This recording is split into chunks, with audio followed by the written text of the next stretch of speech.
Good morning, world. This is Steve Rao, the host of Pod and Roku TV's World Edition.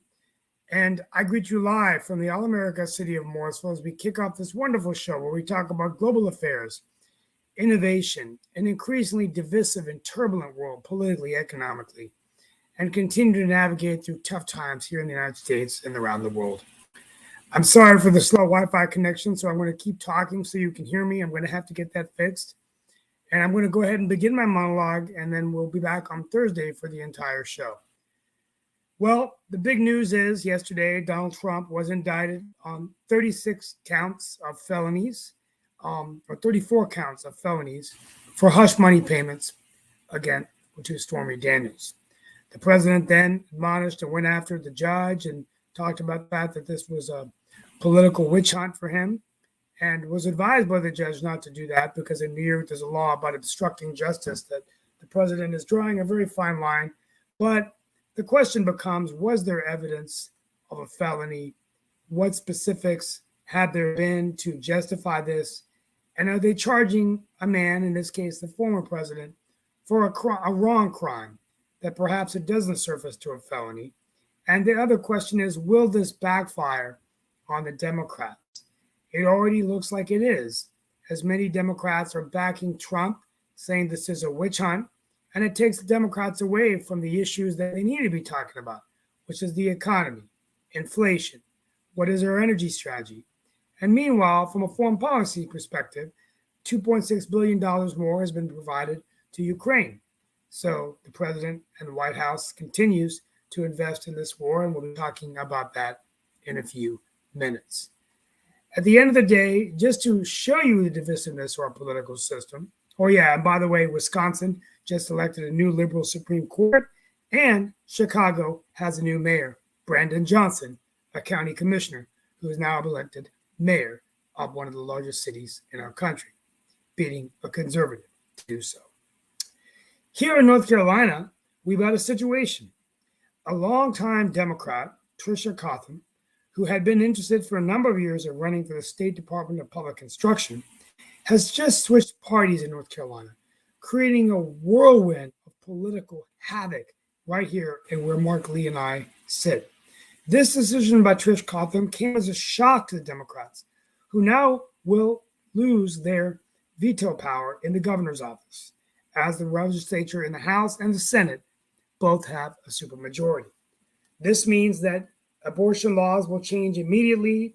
There could be resistance to any kind of gun reform legislation. And there's all kinds of things Republicans want to do now that the governor can't stop them. Governor Roy Cooper, our governor, is now gone from being a moderately powerful governor to probably one of the weakest governors in the country. Nothing that he can do can stop what the Republicans want. And we don't know what drove this decision. And Mark Lee will talk about that today. It's quite a shock. The Democrats are in absolute shock here in North Carolina. And the question is, will it resound in the next election when Josh Stein, the Attorney General, is running against most likely Mark Robinson, who is seeking the Republican nomination for governor? But anyway, we'll talk about this and other issues. But a very, very interesting development, quite shocking. I never saw this coming. So there's got to be a story here. We'll talk about that today. Let's go ahead and get started. In a few minutes, I'm going to have to jump off. But Mark, come on, and looking forward to seeing you. Good to see you as well. We'll find out what folks' thoughts are about some of the things that you brought up and all in that space. We do have Dan Worthington and, of course, Sasha Starr with us. as well. So we'll bring Dan Worthington and Sasha Starr and all in that space. So definitely, I think Lee Rhodes may be with us as well, but he is out and about traveling. So hopefully he'll come on shortly also. But I guess the big news is, of course, that presidential indictment. A lot of people are talking about that. And now he has gone back to Florida, meaning the former president, and had this big rally, even though folks are saying that, it is and could be conceived as a witch hunt and everything. So we're going to see what kind of impact it has on the presidential election and when and whether he is now going to be the continued front runner and whether other candidates are going to jump in the race as well. I understand there was an Arkansas candidate on the Republican. Asa Hutchinson, yeah. In the race. Yeah, well, we'll go ahead and get started, and Sasha, you can give a quick update on Ukraine, but I think we'll start with this issue. So I think politically, the president actually gained from this. The former president has, in the short term, gained from this development because it doesn't seem that there's enough evidence from the grand jury indictment, and it has energized his base and does put him in a position to accelerate his path to being a front runner. Now, if he's not convicted or they don't find enough evidence, then it's, I think, going to be hurtful to the Democrats. So, I think this is, I'm just going to go on a limb here and say that I think this is bad for the country. I think this is not good to be so divided. And honestly, we're giving Trump, and even for Dan Worthington, who's a Republican, Dan, in many ways, I'm going to let you talk, and then Sasha, I don't see this being good for all of you guys out there that want a different nominee, because it seems like you're giving Trump. Now Trump, because what the Democrats did, is getting all the attention. So just like if you don't want to give them attention, you just ignore them and say you're irrelevant. I think they want Trump. They want Trump as the candidate. I really do. And first of all, I'm actually independent. I'm conservative. But you said you're a perfect example. But you don't want Trump as a nominee. You said in the past. No, I don't want Trump as a nominee. I don't want Biden as the Democratic nominee. I think it doesn't make sense for the country for either one of those guys to serve as president another 4 years. It just doesn't make any sense. I think it would be harmful to the country, and it would continue the cycle of division and all the hype that seems to go along with it. It's unfortunate because the media goes along and promotes this circus, and so that makes it even worse. And so I think that what's in the best interest of the country is for both of these almost octogenarians to just step away and let younger people step in and carry on the business of the country. It's so polarizing. Both of them are polarizing figures, and Trump is from my perspective, he did a lot of good things when he was president. Don't like the fact that he was so rude to people and so divisive, but he did a lot of good things, good policies. Biden hasn't been good for the country. Biden has been divisive. Biden has also made poor decisions and made us weaker and created a leadership vacuum in the world that's put us in harm's way. And so, he needs to go. And the Democrats don't seem to offer up anybody else that has any leadership skills. The fact that they had to resort to him in the last election, along with the other crap they did, tells you the state of the Democratic Party and the Democratic policies. Just pathetic. Republicans have a similar problem in that they need to field a good leader, someone who has strong leadership skills. DeSantis has the experience of being a governor in a large state, and a successful governor in a large state. He would appeal to the conservatives because of his views, but I don't know if the Trump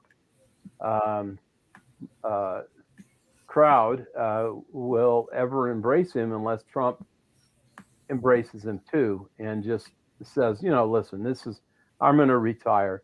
Then everybody can leave him alone. I mean, it's unfortunate that his legacy as president is so damaged by all these shenanigans. I know Sasha has a very strong opinion on the other side about January 6th and all that. I think it was all window dressing and manipulated by the FBI and the government. But he can disagree or agree. Trump had an opportunity to just leave his legacy, leave his mark, and move on, like the other presidents have done. Instead, it's continued on to be this freaking mess and continued divisiveness. I don't like it. I don't like it. Well, before I head out, we're going to come back. Sasha, update 2.6 billion to provide to Ukraine because obviously continued support of Ukraine. Looks like this administration is supportive of this. The American support for Ukraine, it's quite a difficult issue to discuss because there are a lot of voices that to stop any help to Ukraine. The same Republicans, they're discussing that Biden is not doing enough to provide weapons and assistance to Ukraine so it could defeat Russians. And on the other hand, some others, like including Trump, saying that no, there should be no help whatsoever. So it's very difficult when you're talking about the country being divided, there's a Democrats' position and Republican, and then even within Republicans and perhaps within the Democrats as well, it's very, very difficult to imagine what would be the outcome of American help. I think it's if it's run like a business, you have absolutely a terrific situation where you have a country, Ukraine, willing to inflicting tremendous damages to your greatest geopolitical enemy for the last 80 years. And they are not even asking Americans to step in and help them to fight. No, all they need is to have access to weapons, ammunition, financial assistance. And as Stoltenberg, the head of NATO, he said, yes, we are providing weapons and financial assistance, but Ukrainians are providing their blood. Okay. Right. I mean, it's just, well, we're going to talk about these issues tomorrow when I'm back. But it's Mark, you go ahead and take over the show. Talk about the Chicago, Wisconsin election. Revisit what this is going to mean for the elections next year, and then bring up what's going on in North Carolina. I just don't know. I know you guys aren't from North Carolina, but there has to be a story here of what was a deal struck for Trish Cotham where she could run for a higher office if she became Republican. I mean, something just doesn't add up. I mean, how do you go from being a Democrat to a Republican in North Carolina? Real easy. You see the light.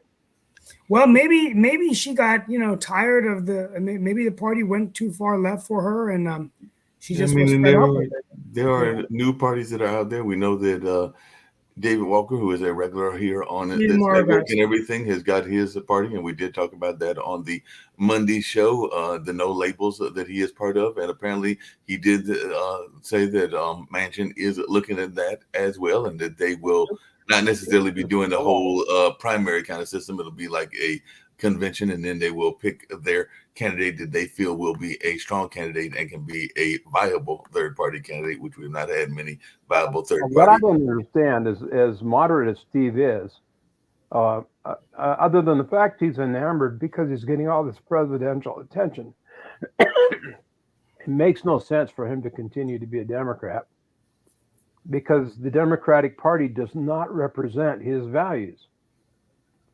I mean, I'm not going to make a judgment about somebody's values and everything. Steve can talk for himself and everything when he comes back and all in that space. But definitely, I do know that he is a big fan, Steve, that is, of some of the infrastructure things. And you say that Biden hasn't done anything, but he did put some money into some of the infrastructure plans and some of the things around bridges and technology and a number of other things. It's the same stuff that Trump proposed when he was president that the Democrats refused to pass. It wasn't Biden's idea. They actually had consensus going into that, then the Democrats, Pelosi mostly, because she's such a witch, decided to fix it because she didn't want Trump to have the credit for the infrastructure bill. So what do we have? A few months later, the Democrats pass it because now it's Biden's bill instead of Trump's bill. So don't give me that. Like I said, I have to look at the history and all in that space. By the way, for those that are watching, apparently Trump was not, and I did not realize this, and I know some of y'all are historical people, some of you are not, meaning that you study history and everything, but apparently President Trump wasn't the first president to be arrested. Apparently that honor belongs to Ulysses S. Grant, and I'm not sure what the charges were with him, but he was actually arrested, and he was the first president arrested before Trump. So there is some history of presidents having been arrested, even though that was hundreds of years ago, and all in that space. The question I've got for both of you, and Sasha, I'd love to hear your take on this, is I have no doubt that the hardcore Trump supporters are going to back Trump when he continues to run and all in that space. And of course, these charges are going on, and some people are thinking that it was a good thing to bring these charges up. There are other charges that may be coming up later on and all in that space. And we do know that those that are devoutly on the side of the Democrats and Biden are going to back that candidate. But where elections are determined is a lot of what Dan says he is, and I'm not going to dismiss that notion that he is, because I don't know his voting record, and you're not supposed to be able to pull those in anyway. In that sense, but he says he's an independent. So since he says he's an independent, I'm going to take him as being an independent. But that being said, independents are where most of the elections are determined. So this whole circus that's going on, and there's also another circus going on with DeSantis and Disney and everything. Where is this going to push the independents? Is it going to push them one way or the other in terms of the needle, or are they going to be looking, as Steve said, at the economic issues, or is this going to be a weighing issue in trying to get some of them on one side or another of the campaigns? Okay, Mark, think. What American independents could think about a man whose wife is pregnant and waiting their first child, and he is in the meantime having fun with porno stars and whatever else he's doing, and that doesn't bode well, frankly, with most of the Americans and independents. They will never go for that man who's. I would agree with that. The problem with it was it happened in 2007. It was brought up. But it happened. It did happen. But again, It was brought up in 2016. This is not illegal. No. But Dan, it's not a legal issue. I'm not talking about the legal issue. Statute of limitations is passed. All right, I understand. No. It's not a legal issue. It's a human being. It's a moral issue. You're absolutely right. That even if it will happen 55 years ago, that he was a youngster, he just got married, his wife is pregnant, and he's doing dances with porno stars or so on. It just, you cannot hide it. You cannot bury it. You cannot get rid of it. It's just there. But it's one of okay, so I should want to talk about that. Biden was actually having an affair with. Oh, come on! I don't want to listen about Biden. Mark asked me his wife. Excuse me. Mark asked me a very specific question, which does not include Biden. So what you're always jumping with, Biden did this, Biden did it. So sue him, put him in jail, lock him up. But what are you telling me on the show about Biden? I don't care about Biden. You're talking about moral turpitude here. No, we are talking about the independence. Now, it does not apply to conservatives, to Republicans who support Trump regardless. Even if he would have 5 porno stars in a matter of an hour and a half, it doesn't matter what he did. That would have been Clinton. That would have been Clinton. Okay, Clinton. They want to bring Clinton. What about Abraham Lincoln? Bring Jefferson. Dan, it's there fun. We go. But okay, what I'd like to tell Jefferson Airplane, is that who you're talking there about? are a lot of talk now that it could backfire on Democrats and watch it out and so on. I'm laughing at that. You just don't understand that yesterday we were served an appetizer. The main dishes are coming later on. It was a warm-up. it was okay. Let's start with something. Okay, who is going to do that? Well, Alvin Briggs, okay, he's done something that he convinced a grand jury that, okay, he didn't open all his cards. He had to just open enough cards to convince a grand jury to indict. Step number one is to indict. Step number two is the court proceedings, discoveries, motions, and all this stuff. It comes later, but he was indicted. He was arrested yesterday. He was arrested in his own city of New York. And he had to get fingerprints. It was a complete humiliation of a man who once again become a president of the United States. Give me a break. He has no chances. But this is the tragedy of Republicans, because they are stuck with Trump, and unless he'll die next 45 minutes, or they will decide that, well, enough is enough, but they will not, because they need his name, his money, his voters. He has no money, Sasha. He has no money. Okay, but he has the ability. donors. Yeah, he has ability. Donors or so on. Actually, one of the analysis that I read a few months ago was that Trump will not go to jail. But by the time that he will deal with all his legal problems, he will be penniless and he will die an old, poor man. That's what's waiting for Trump. And that slowly is happening when every lawyer, however he wants to engage, $3 million retainer. Please, Mr. Trump. You would like that result, wouldn't you? Because he was all his life, he was screwing lawyers and many other people, not just lawyers, but lawyers among them. So now, payback time, baby. $3 million retainer. Thank you. Now, what do you want?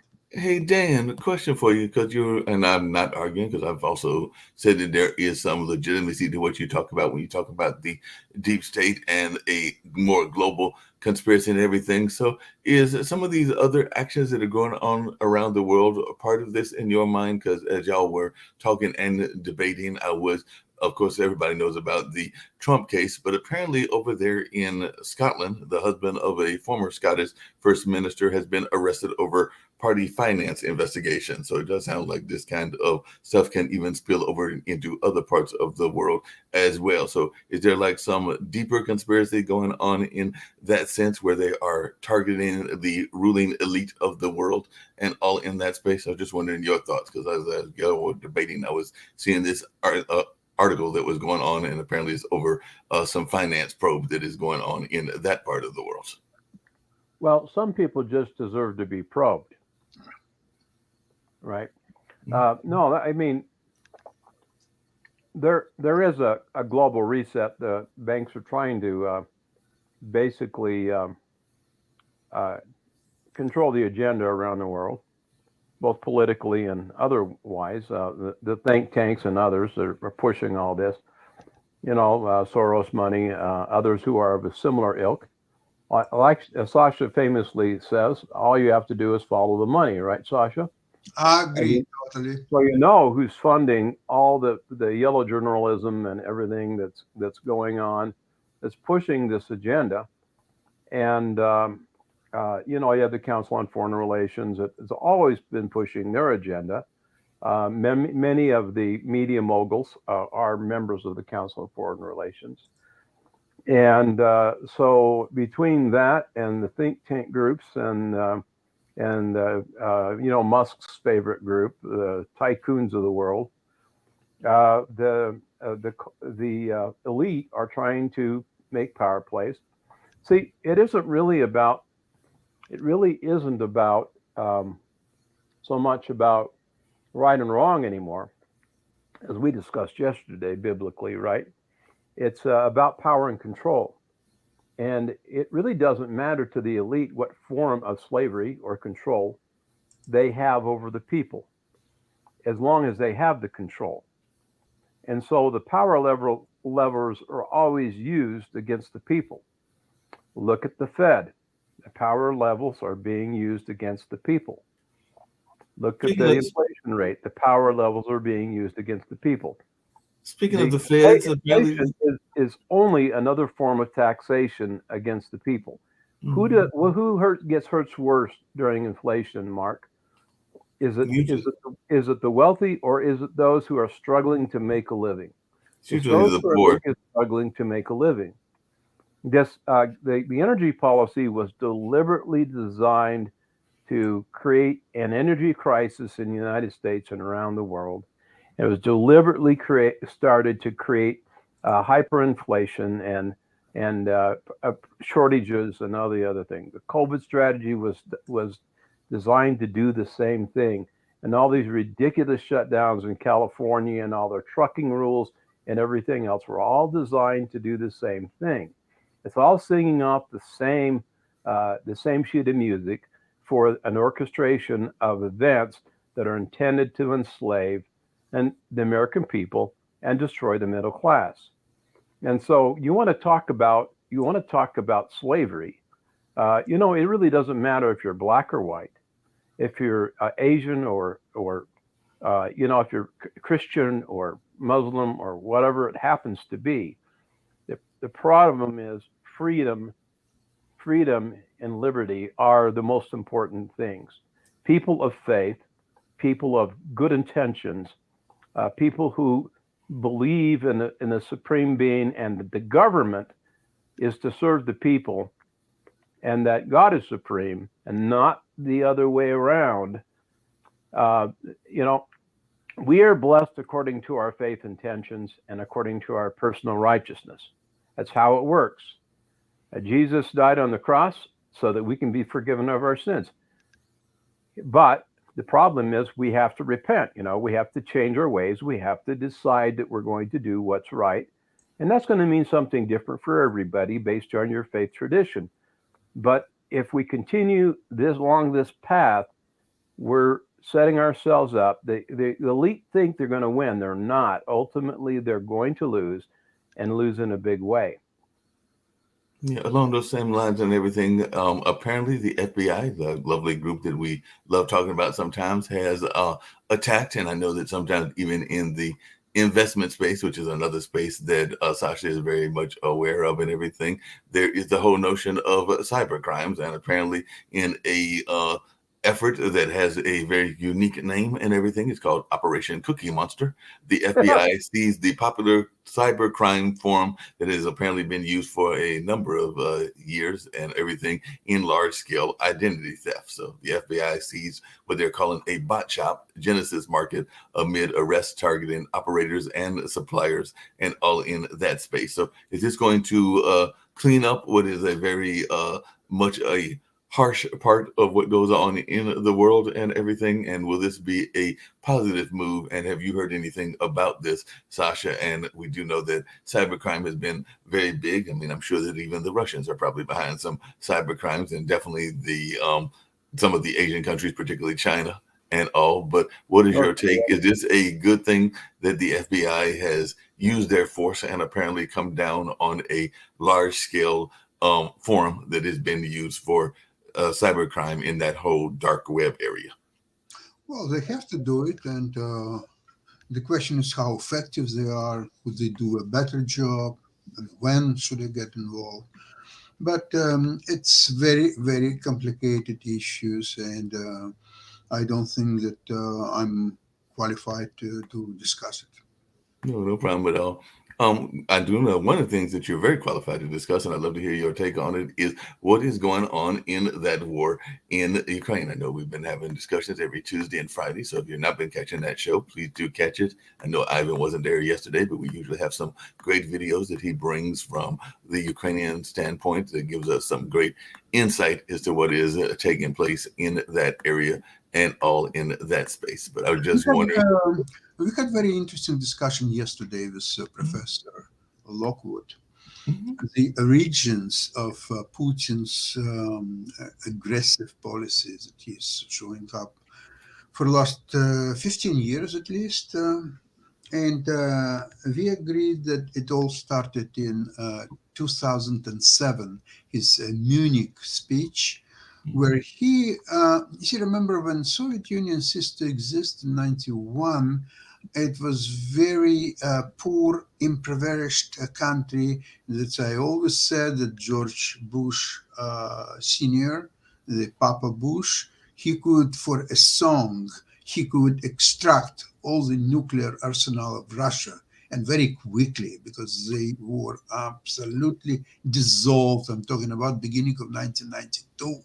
They were looking to find where to find $10,000 to pay the port charges in Rotterdam for a ship full of grain, 25 tons, ready to leave for St. Petersburg, where people were starving from a lack of food, including bread. And they had to get all their cabinet of ministers, starting with Yeltsin and Gaidar and whoever it is in Russia at the time, they were present there, 10 people, to figure out where to find $10,000. Okay? That's how poor they were. That's how insolvent they were. So instead of helping them, sending the Chicago boys to manipulate, this is how you run the market, this is how you do this. All of them, by the way, did very well financially. So that's what US did. Instead of extract all the nuclear arsenal of Russia and finish this horrible menace of threatening third world war. So why do you suppose they did that? Why do you suppose that the U.S. didn't? I think, it was only Bush Senior who could do it. I think it's a lack of imagination. I think it was. I think it was deliberate. Deliberate. How people. Yeah. Well, remember who Bush Senior was. He was this director of the Central Intelligence Agency of the United States. You remember who put communism in power in the Soviet in Russia in 1917? Who funded that?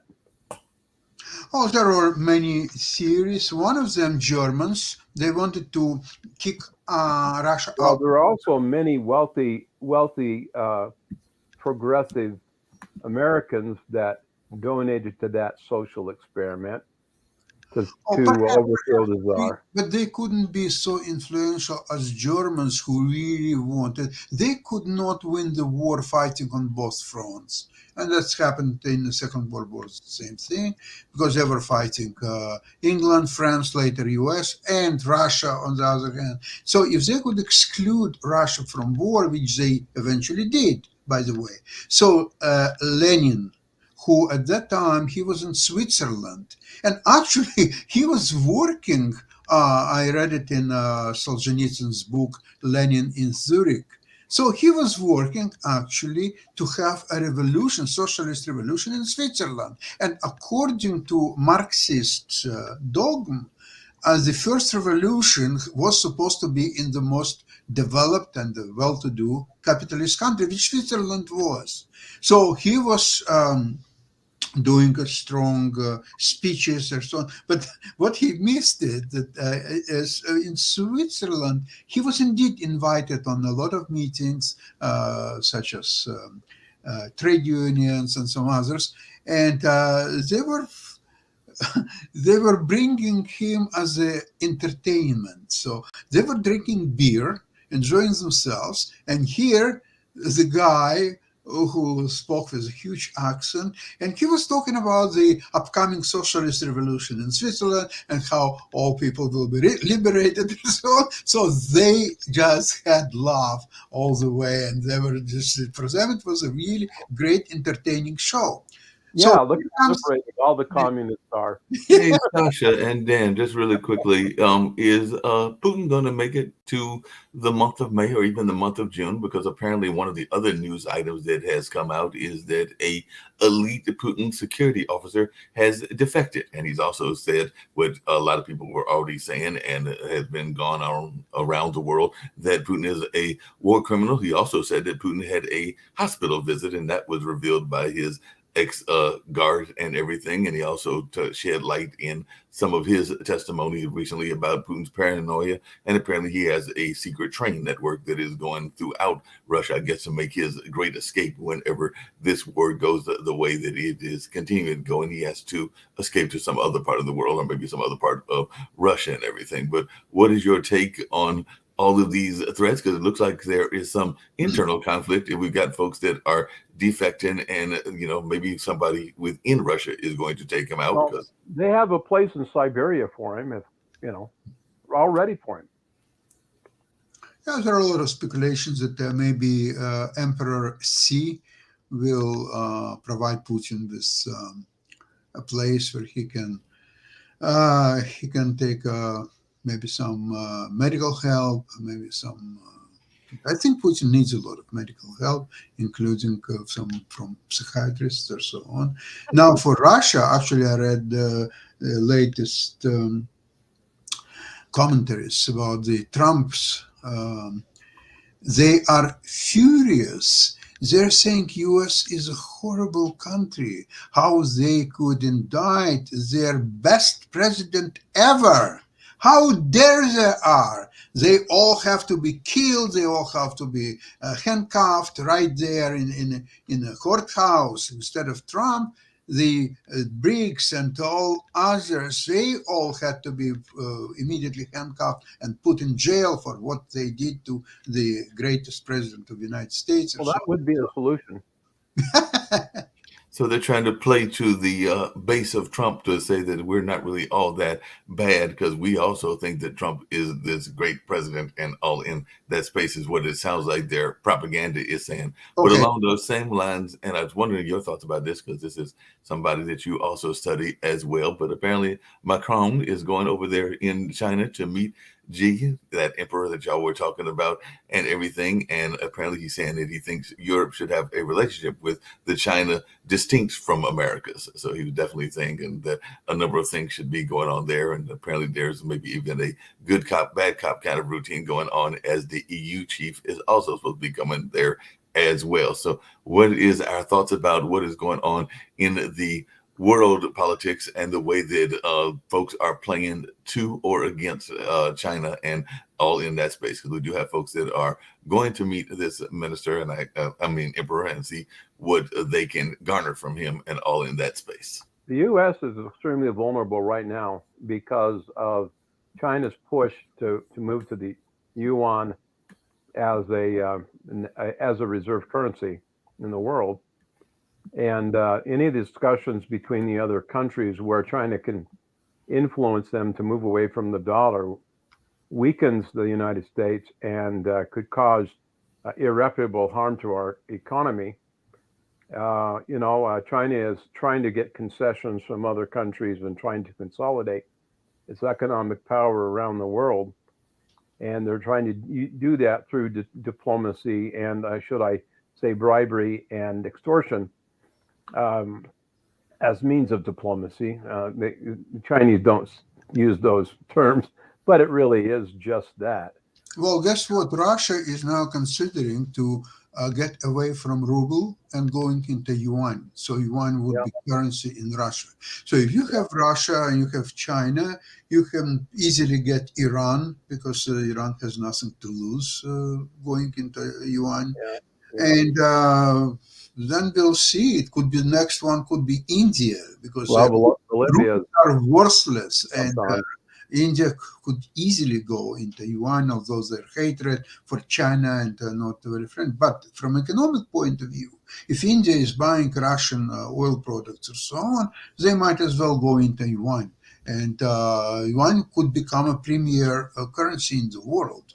So that there is a real danger of that. That's their goal. Yeah, that's our goal. That's our goal, absolutely. Yeah, I agree. What would happen to our economy in the United States, Sasha, and basically in Canada, if that were to happen? Yeah, the consequences could be great. You can't even imagine what could be the consequences. Because are we ever going to move to that, though? Because are we ever going to move to that? Because like I brought up on another show and everything, there has been, there was the initial money we had, then we went to paper money, and now there are people that are wanting a global tender, whatever that is. Well, And there's a everything. digital currency proposal by the Fed right now. In fact, they're supposed to be initiating it where we'll end up in a cashless system.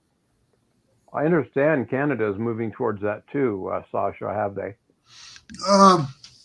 There are discussions of that, but I don't think that before US will make its move, I don't think Canada will do anything whatsoever. Well, I think the Fed has made that move. They want to use a cashless system. That way they can control what people are spending and where. And also they can track everything. And they can print as much money as they want anytime they want. By the way, Dan, don't you agree that we are already right. by design or whatever it could be other means, we are moving in cashless systems because That's what I'm going to ask. How many people? you're traveling, okay? You want to say rent a car? Can you do it without credit Well, card? sure, but it's not consolidated like the Fed wants. It's, you use your Visa or American Express or MasterCard or whatever, and you rent, you do it digitally, you pay your bills digitally for the most part. I mean, I do. Dan and Sasha. This has a huge infraction on them. But the problem is if the Fed controls it all and has access to all those records, then they they have monopoly on that information. The government does too, and the people are going to be held accountable for every thinking thing that they do. But to Sasha's point, isn't that already happening? Because, like I said, I'm trying to think. We're talking who among us actually has one, a wallet, and two, any dollar bills in it. Most people have credit cards, debit cards, and a number of other ways of paying their money instantaneously. I think that one of you just said that you pay the majority of your bills online. I mean, I just paid my rent yesterday online, so definitely there is a lot of that money that is regularly in that space and everything. So I don't know how many people. This is an entirely different thing, because there will be no more cash. There will be no more pennies or dimes or nickels or quarters or dollar bills. It's all going to be cashless. You're going to have to interface with Big Brother every time you want to do anything, and Big Brother's controlled by whom? The government, right? And so it's not like you have a choice anymore. It's you have no choice in your banking relationship. Well, the government will control it all. No, and there's been talk even in the economic space, and I know that some people that are particularly religious and faith-based have serious problems with this, but there are efforts to even have scanned digital things within your hand and within your eyes and other parts of your body that are very evasive. I know that I was just reading, I think last week, about some shopping centers that literally you can wave your hand across the scanner and it will take the money out of your account based on that whole hand scanner thing. And that is, while it's not very common right now, it could be more common. I mean, who thought that the debit card would be as popular as it is now when it was first out and all in that space? But it is something that technologists are looking at, and a lot of folks are scared about that notion because, I mean, is there any guarantee, as you're saying, Dan, that the money is going to be transferred the way you want it to be transferred and all in that space? But there is and biblically, we have the issue of the mark of the beast, and some seem to think that's going to be controlling all your financial transactions and the kind of situation that I had outlined with respect to a digital currency and centralized world currency, right? That is what some people are fearing and all of that. I want to come back just really quickly to Ukraine really quickly, Sasha, because one of the things that I saw, and, Dan may not agree, but, a lot of folks are glad about the money that is coming from the government and all in that space. So apparently there is new money coming from the Biden administration, and that is a new $2.6 billion military aid package that is going to be going there to Ukraine. Is that enough? Do we need to give them more? What is your thoughts about this latest effort to finance the war in Ukraine? Because apparently this is something they just announced on last night or yesterday evening or maybe earlier this morning. But what is your thoughts? Is that going to be enough to tip the battle, or are we going to have these continuous efforts to get more and more money and, of course, more and more equipment to help the Ukrainians push back the Russian invasion. It will be much more money, much more equipment, and then even more money and more equipment, and then much more money and equipment. See, it's a situation, let's see, when you start your business, right? And you provided some money for certain necessary expenses, to pay rent, to buy some machinery, to office space, so on. Okay, then you figured out that you need more money to make it run. So what you're going to do, you're going to write off everything what you already invested, make it down to zero, you have no money, no business, or pump more money to hope or calculate that from now on the business will start working and will be profitable. So you put more money. Well, maybe it will work, in fact. Maybe not. Maybe you will figure out that you need even more money because of competition, because of the different market conditions, whatever it might be. So you provide more money. So US is in the same situation in Ukraine. It's already invested billions, tens of billions of dollars, and the victory is not there. It's not going to be there even in several months from now, maybe years. So what are you going to do? You're going to write off all these billions of dollars and say, sorry, we made a mistake. Forgive us. Well, we were bad boys. That's what you're going to do? Probably not. No, you will provide even more money, weapons, ammunition, and it will go on forever as long as the war lasts. That's really what's going to happen. So it's in US and NATO and Europe interest to finish this war ASAP in next 2-3 months if possible. So to do that, you have to provide Ukraine with so much ammunition that they will beg you, please stop sending us weapons. We don't have any storage for them. We don't have even manpower to operate them. Please stop. Give us a favor. But at that point, that means Ukraine now is ready for a counterattack, and that counterattack will be highly successful. But we're not there yet.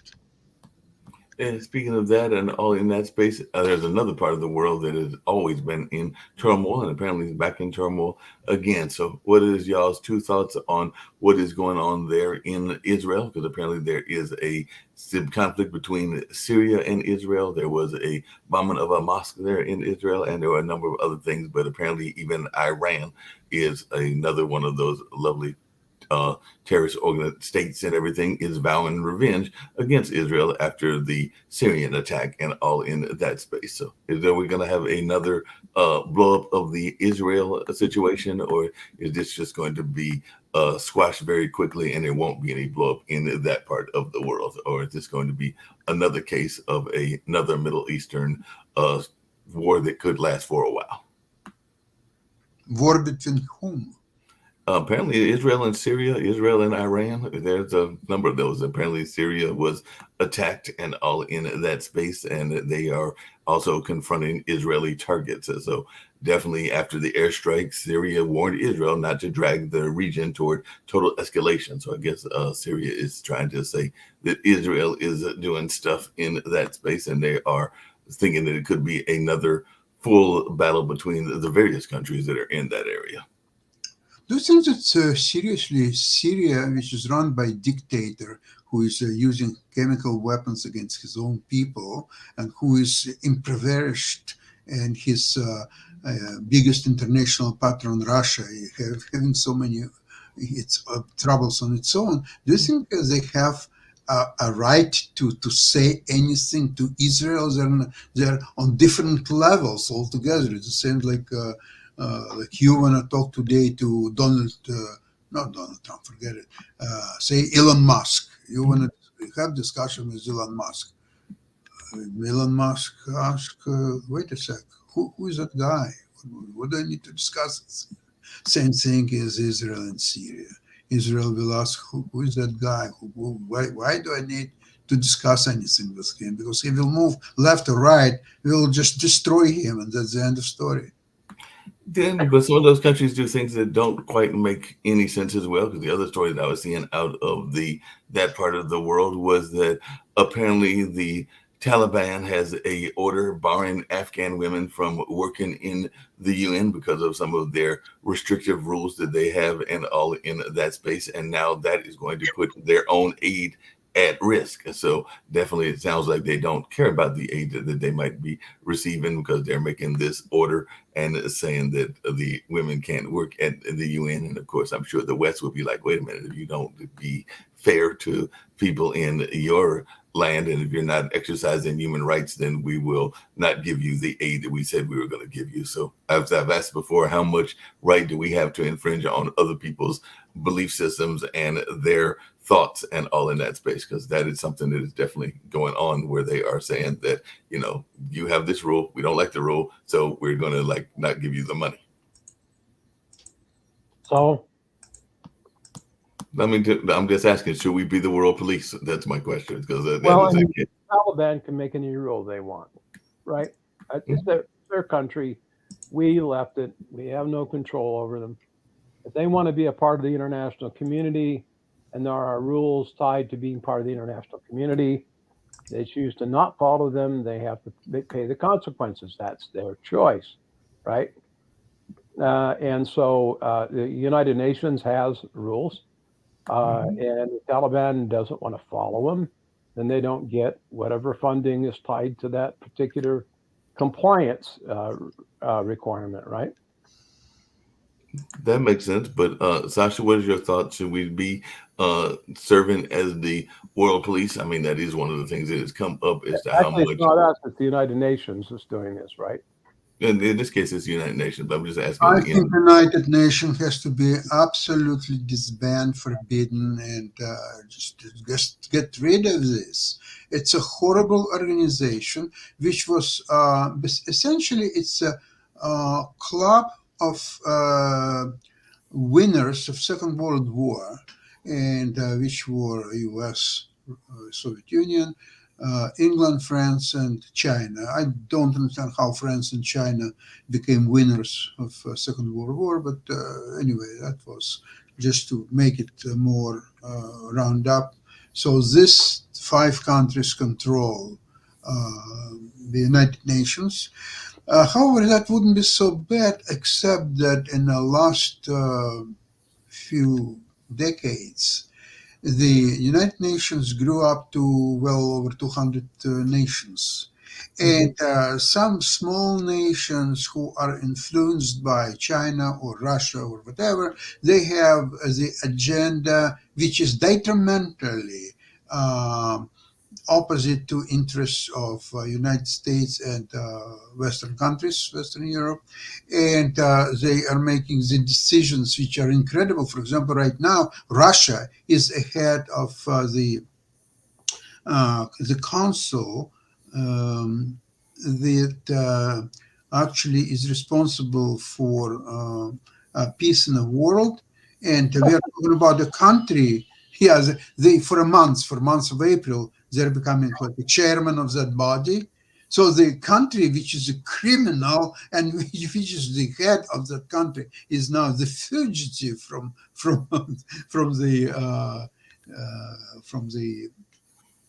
legal proceedings. So that country is in the head. So how can you tolerate this organization and house it in New York? Get them out of there and completely disband this horrible organization, which has no goals, which has no means to do anything. Absolutely, it's a toothless, idiotic club to offer the platform to speak to all kind of undeveloped nations. Would you put something, because I mean there have been efforts to use it for human rights and a number of other things, and they're not doing anything. So would you just get rid of the organization altogether, or would you create a new organization? What have they done about human rights? Are they doing anything in Ukraine, where Russian soldiers are maiming and raping Ukrainian women and children? Where is United Nations? What have they done? They didn't even voice a protest against such actions. They have to be disbanded, thrown out of the U.S., and never allowed to enter U.S. anytime in their lifetime. So Don't we're going know to just yet, Sasha. Let's have United Nations send a peacekeeping force When? Where? to Ukraine. Have they sent it? No, let's have them send a peacekeeping force to the Where Ukraine. are they going to take that force? Everybody who will go into that force, they will be killed in next hour and a half instantly by Russians. And then what? Well, it That's was just a an detail. accident. That's just a detail. It was an accident. Sorry. it's a little detail there that apparently Sasha and Dan agree on this, that the UN is serving no purpose. So I want some people from the UN that'll have some thoughts one way or the other. Maybe they can be reformed if they're not doing the job that they're supposed to be doing. One Sorry, thing I have to leave you. I'll see you tomorrow.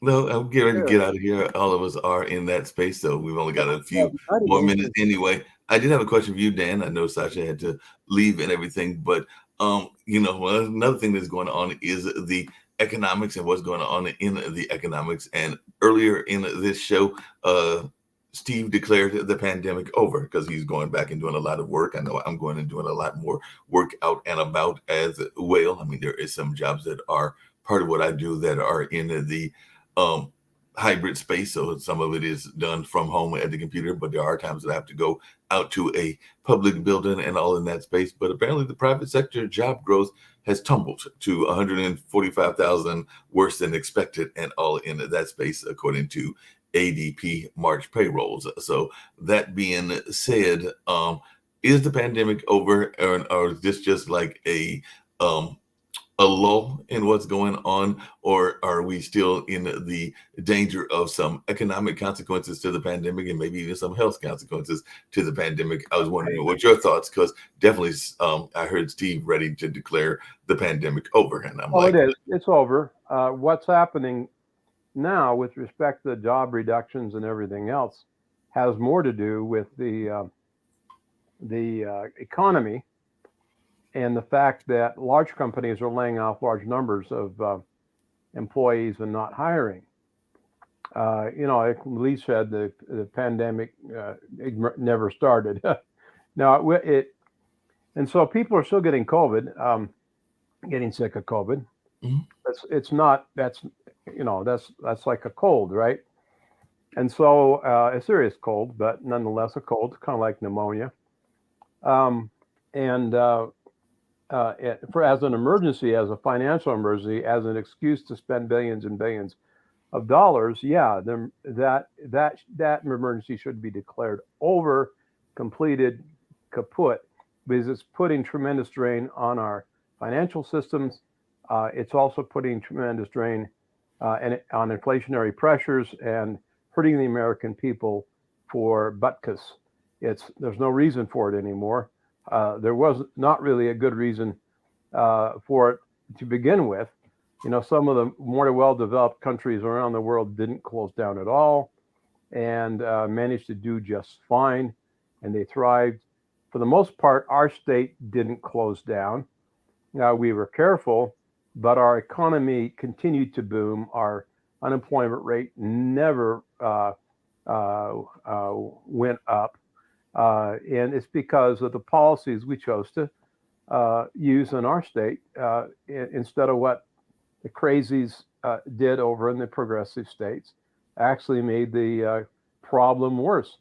We're seeing that there's a larger percentage of people dying who had the multiple vaccines and boosters than anyone that wasn't vaccinated for whatever reason. I don't know the reason.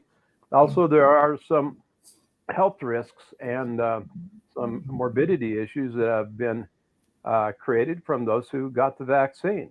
Dan, I know we're getting ready to wrap down and everything, but as I recall, and we can talk about this on tomorrow as well, but Texas and Florida weren't exactly progressive states, and I think that they did some shutdown as well. So I can't say that it was just New York and California shut down. There were definitely some states that are strictly conservative as well.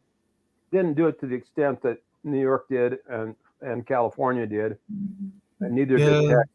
That might be up for debate, but like I said, we can talk about that on tomorrow and everything, because I do remember that there were some massive shutdowns in some of the states that are considered Republican states. I was going to just really mention really quickly, there was some technology news, some that folks would be glad about, some that others might be sad about and all in that space. But the student loan startup founder Charlie Javis was charged in a $175 million fraud case. So definitely that is something. He was accused of fraud by JP Morgan, and definitely he is one of those tech CEOs. So it'll be interesting to see what kind of fallout the tech world has from that. And I did see that a popular app, Cash App, one of their founders was recently found dead, and I think was actually murdered, if I remember hearing the story correctly, and all in that space. So I know that a lot of people will be paying attention to that, because the Cash App has had its interesting history, to say the least, and all in that space. So these are some of the other technological news that I was seeing as well, but we may talk about that, as well as those races that we didn't get to on tomorrow, and all in that space. But I know folks were paying attention to Chicago and a number of the other races in Wisconsin that Steve mentioned at the beginning of the show. But we're going to get out of here, me and Dan. It's been another fun conversation. We touched on a number of world issues, and we've got still more programming coming your way on this Wednesday. As a matter of fact, I know that Grant McCall on his show Follow the Brand has got an interview with a major influencer. So he did that interview and has already sent it to me. So I know that'll be up and running at 7. And I think that on the show at 6, which is about technology and all of that, there will be a debate between Bard and ChatGPT. So there are a number of things that'll be taking place and that folks should be checking out. And I think that that's at 6 p.m. EST. And there are a number of other shows as well. But right now, me and Dan are getting ready to get out of here. Lee's been hanging out, but he's actually going to be away from us for a couple of days, but he'll be back on Monday, and all in that space. But always good having these conversations, and we've got a couple of guests coming up as well. So let's get on out of here.